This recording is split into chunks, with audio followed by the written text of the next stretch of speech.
तो ये जो दिखा है ना आपको 15 दिन लगभग पुराना वीडियो है, और इसके हेड और इसकी पैटर्न्स को देख के लगता है कि लगभग 14-15 फीट का हो रहा होगा। ये अच्छा बेस्ट सांप एकदम।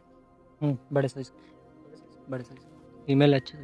ये वीडियो बहुत ही कमाल का होने वाला है क्योंकि हम पहली बार वाइल्ड के अंदर पाइथन के एग को देखने वाले हैं एंड उन्हें रेस्क्यू करने वाले हैं, तो इस वीडियो को पूरा ज़रूर देखिएगा।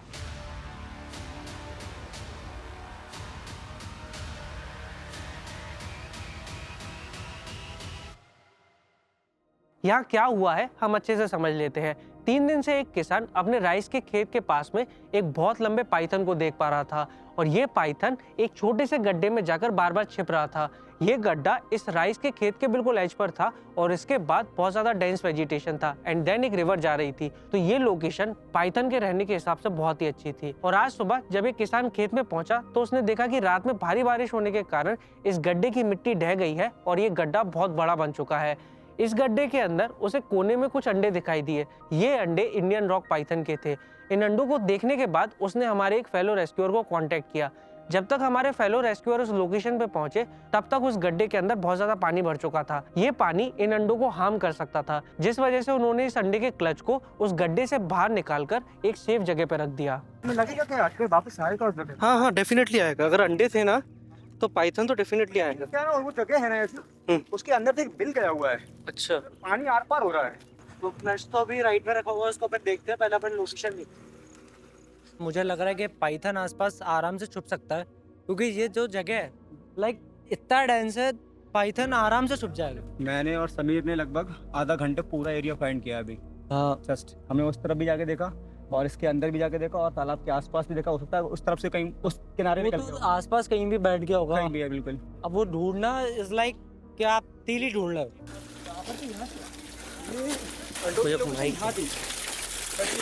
तो ये पहले एक छोटा सा होल था, लेकिन रात को क्या मिट्टी गिरने की वजह से ये काफी बड़ा गड्ढा हो गया। उसकी वजह से अंडे सबके सामने आ गए और ये लगातार मिट्टी गिरती जा रही है इसके अंदर, और इन लोग को काम भी करना है। उन्होंने फोन लगाया कि ऐसा ना हो कि एकदम से मिट्टी पूरी गिर जाए और लोग क्या आ रहे थे जा रहे थे तो कोई अंडे को हार्म ना पहुंचाए। इस वजह से हमने उनको अंडे को सेपरेट निकाला। और ये जो पास आप देख रहे हो, यहाँ से आप दिखाएंगे ना, ये पानी उस रूप से निकल रहा है। ये भैया ने मुझे इन्फॉर्मेशन दी थी, उनका नाम है देवेंद्र यादव। मैं खेत पे आया, आधा इसमें था आधा खेत में था। अच्छा, इतना दिखाता मुझे और फिर अपने अंदर चला गया। अजगर, अजगर ठीक है। 2-3 बार दिख गया। ये अंडे कितने दिन पहले दिखे थे?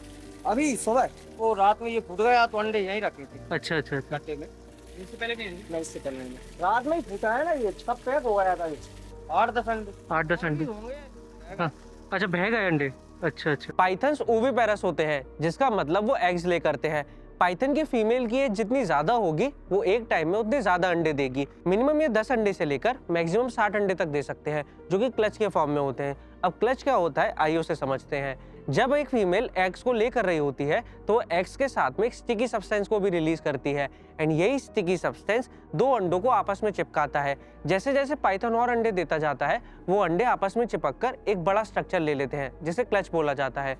एक क्लच के अंदर 15 से 20 अंडे तक हो सकते हैं। जिस हिसाब से इस पाइथन का साइज हमें बताया गया था उस हिसाब से यहाँ पे 2 क्लच होने चाहिए थे, लेकिन अभी यहाँ पे हमें बस एक ही क्लच मिला है। हो सकता है कि इस गड्ढे के अंदर जब पानी आया हो तो उस पानी के कारण एक क्लच बहकर बाहर नदी की तरफ चला गया हो। नहीं, अगर इतना बड़ा पाइथन है ना, 2 क्लच में देगा, 3 क्लच में देगा। जो क्लच था एक्स का वो यहाँ पर रखा हुआ है। यहाँ पे टोटल अभी कितने एक्स है वो हम काउंट कर लेते हैं। 1 2 3 4 5 6 7 8 9 10 20 के करीब यहाँ पे एक्स होंगे, क्योंकि वो नीचे भी एक्स हैं तो अभी हटा के देख नहीं सकते हैं सच। तो 20 के करीब तो ये एक्स हैं। मे भी कुछ एक्स शायद गड्ढे के अंदर चले गए हों, हम कंफर्म कुछ नहीं कह सकते हैं, बट ये एक्स थोड़े कम मुझे लग रहे हैं। और साइज क्या था भैया आपको? साइज लगभग ऐसे मैंने वीडियोस में देखा है, मेरे को लगता है लगभग 14-15 फीट का अजगर रहा होगा। काफी बिग साइज का अजगर, काफी बड़ा है और काफी टाइम से बॉस हो रहा है। लोगों को कोई हार्म नहीं पहुंचाया और गांव वालों ने इसको हार्म पहुंचाने का प्रयास नहीं किया आज तक। तो काफी बार बॉस हुआ है, बट एग्स मिलना बहुत बड़ी बात है आज पहली बार। स्नेक्स में पाइथन और उसके अलावा एक किंग कोबरा, ये 2 अलग स्पेसिमेन है जो अपने एक्स के पास रहते हैं। बाकी स्नेक्स एक्स ले करते हैं और चले आते हैं वहाँ से। तो पाइथन अपने एग को हैच होने तक प्रोटेक्ट करता है और उसके ऊपर ही रहता है और उनको हीट अप करता रहता है। तो अभी एग्स तो अपन ने निकाल लिया, पाइथन भी मेरे हिसाब से उस जगह पे आके सिर्फ देखेगा, क्योंकि वो भी अबंडेंट नहीं कर देता है। जिस हिसाब से पानी वहाँ गिर रहा है, अपन ने देखा लोकेशन को। रेप्टाइल्स के एग को प्रॉपर्ली डेवलप होने के लिए 28 से 32 डिग्री का टेम्परेचर चाहिए होता है। अगर एग्स के अराउंड इतना टेम्परेचर मेंटेन नहीं रहता है तो वो अंडे डेवलप ही नहीं होते हैं। इसी वजह से किंग कोबरा एंड पाइथन अपने अंडों के आसपास ही रहते हैं एंड टाइम टू टाइम उनके अराउंड कॉइल करके उनको इंक्यूबेट करते हैं। कई बार वो अपनी बॉडी की मसल्स को वाइब्रेट करके इन अंडों के टेम्परेचर को रेगुलेट करते हैं, जिस प्रोसेस को मस्कुलर थर्मोजेनेसिस बोला जाता है। अब हमारे सामने बड़ा सवाल ये था कि इन अंडों के साथ में क्या करना है।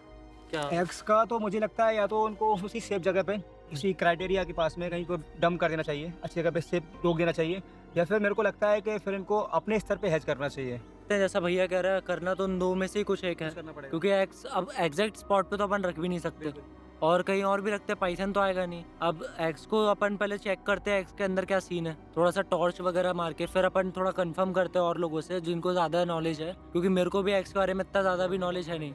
रेप्टाइल्स के एग का क्या स्टेटस है उसे जानने के लिए एक प्रोसेस है जिसे कैंडलिंग बोला जाता है। इसमें हम एक एग को लेते हैं एंड उसकी अपोजिट साइड से टॉर्च मारते हैं। अगर हमें अपोजिट साइड में उस एग के अंदर कोई फ्लूइड या फिर लाइट दिखाई देती है तो इसका मतलब है कि वो एग अर्ली स्टेजेस में है, एंड अगर हमें उस एग के अंदर से कोई भी लाइट पास होते नहीं दिखती है तो इसका मतलब वो एग हैच होने के लिए रेडी है। तो इन एग्स के ऊपर भी हम इसी प्रोसेस को अपनाने वाले हैं। लेकिन अब काफ़ी सॉफ्ट हो गए ये।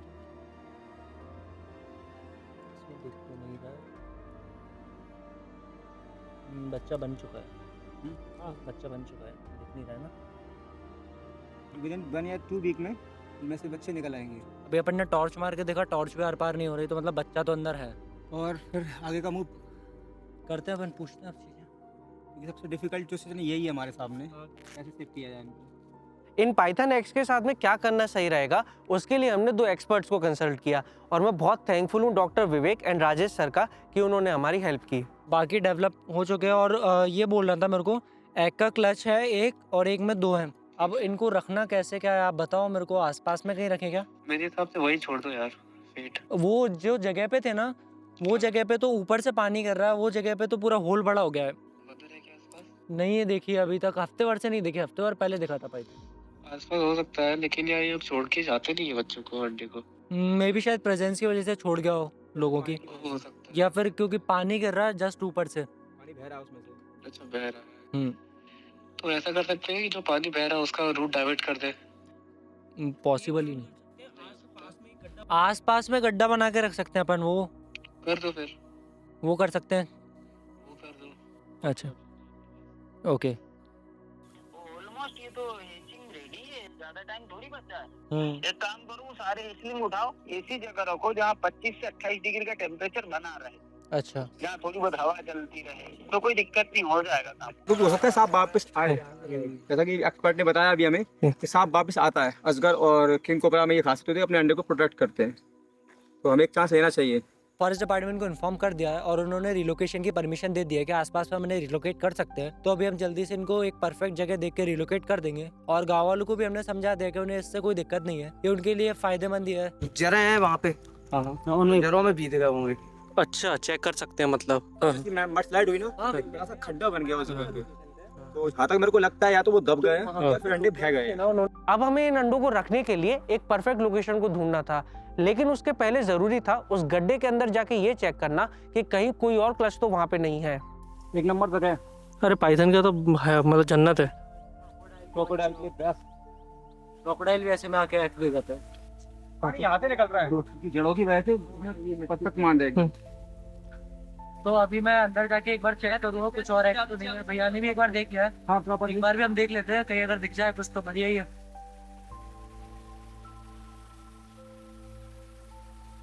क्या मस्त प्लेस की पाइथन के लिए, परफेक्ट। अंदर पाइथन में जाने की ऐसी जगह तो है नहीं, वो तो पूरा बंद ही है। इस तरफ पानी निकल रहा है, मेरे को लग रहा है ये मान है, किसी जानवर की मान है, उस तरफ की तरफ खोली गई है। ओके, ऐसा भी हो सकता है क्योंकि अभी पानी से मिट्टी भर गई, मिट्टी कर गई है। मुझे तो इसमें भी पीछे भी थोड़ी और जगह चालू हो गई है, और कुछ ना दिख ही नहीं रहा। तो हम अपन जगह ही नहीं ढूंढते पहले से। जगह बना हाँ, कुछ पॉसिबल है, लेकिन इसमें पानी नहीं जाएगा, नहीं भरेगा। रख सकते हैं प्रॉपरली, और काफी डीप एरिया है, किसी की नजर में भी नहीं आएगा। अभी एक ही हमने लोकेशन देखी है, यहाँ पर हम रखने का सोच रहे हैं, और यहाँ पे मिट्टी भी काफ़ी अच्छी है, तो मिट्टी गिरेगी तो नहीं। वैसे मंगाते हैं थोड़ा गांव से सामान खोदने के लिए, सब्बल और पावड़ा वगैरह। यहाँ पे सेफ भी काफ़ी रहेंगे, पानी भी बरसेगा तो ये जो पत्ती वगैरह है तो डायरेक्ट उन पर पानी नहीं आएगा। यहीं रखते हैं, करते हैं अभी व्यवस्था। फाइनली हमें इन अंडों को रखने के लिए एक सेफ प्लेस मिल गई है। अब बस हमें उस जगह पे एक गड्ढा खोदकर इन अंडों को वहाँ रखना है। हिमांशु ये सही है लोकेशन? ये लोकेशन ठीक है, यहाँ पे पानी भी नहीं आएगा और सुरक्षित रहेंगे अंडे। तो यहाँ पे हम गड्ढा करके अभी अंडों को रख देंगे। गड्ढा करने के लिए अभी तो हमारे पास यही मिल पाया है, तो इसी से खोदते हैं।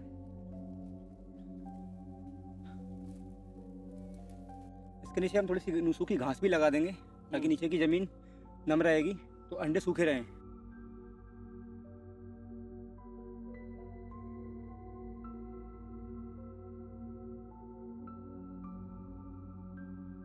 अभी हमने यहाँ पे रख दिए और ये यहाँ पे बिल्कुल सेफ रहेंगे क्योंकि यहाँ पे नमी भी नहीं है, ऊपर पेड़ है, ऊपर पर बारिश से बचे रहेंगे और हम उम्मीद करते हैं कि जल्द इनमें से बच्चे निकलेंगे और एनवायरनमेंट में फिर से अपना जीवन जिएंगे।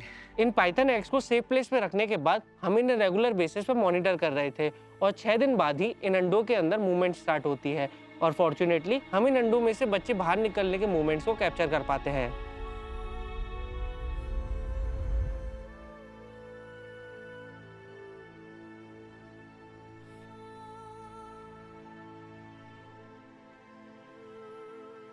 अंडे से बाहर आने के लिए इन बच्चों की नोज के ऊपर एक टेम्पररी पॉइंटेड स्ट्रक्चर होता है जिसे एग टूथ भी बोला जाता है। इसकी मदद से वो अंडे के शेल को तोड़ पाते हैं एंड अंडे से बाहर आ पाते हैं और बाहर आने के कुछ ही दिनों बाद इनका ये एग टूथ डिसअपीयर हो जाता है।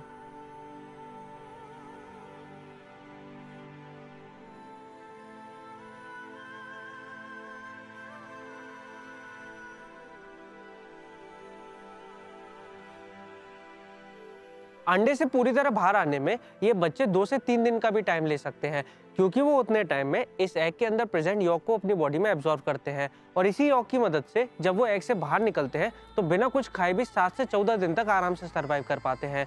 लेकिन अंडे से बाहर निकलने के कुछ ही घंटों में वो शिकार करना जरूर चालू कर देते हैं।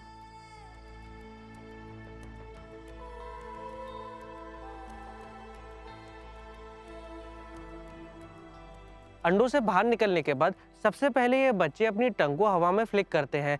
उसके पीछे क्या रीज़न है आइए समझते हैं।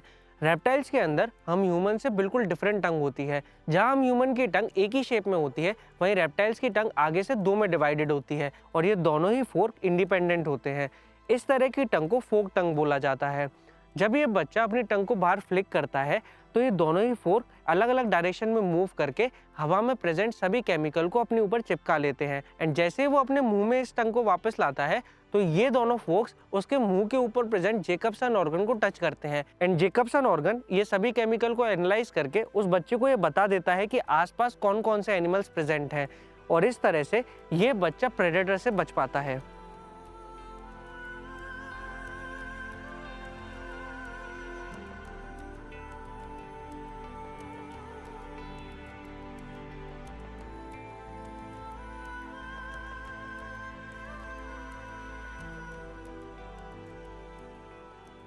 पाइथन फीमेल्स एग्स के हैच होने के कुछ दिनों पहले ही नेस्टिंग की प्लेस को छोड़कर दूर चली जाती हैं एंड एग से निकलने के बाद ये बच्चे पूरी तरह से इंडिपेंडेंट होते हैं एंड अपने सर्वाइवल के लिए उन्हें खुद ही शिकार करना होता है।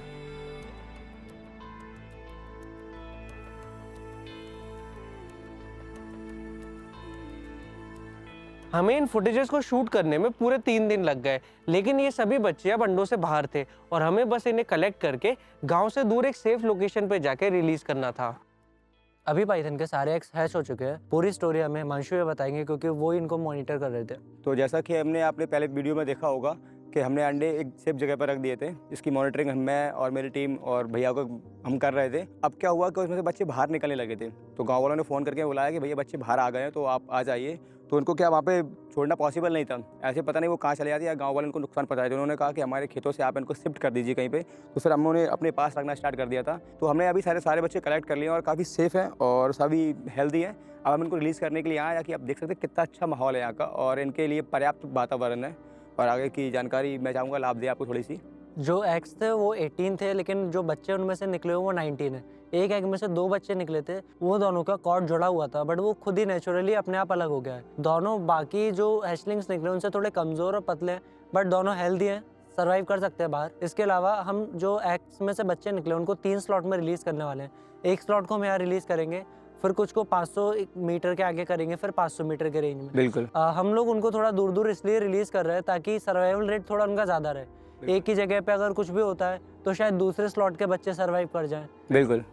तो चलिए अब इनको रिलीज़ करते हैं, जैसा कि इनको पर्यावरण में छोड़ना बहुत ज़रूरी है और हम उम्मीद करेंगे कि ये सभी सेफ रहें।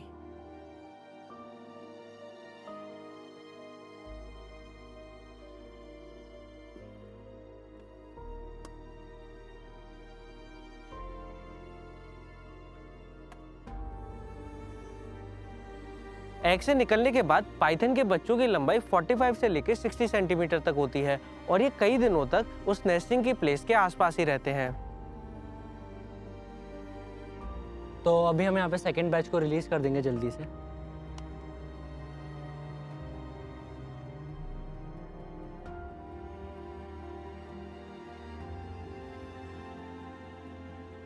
यहाँ पे हम तीसरा स्लॉट रिलीज कर रहे हैं।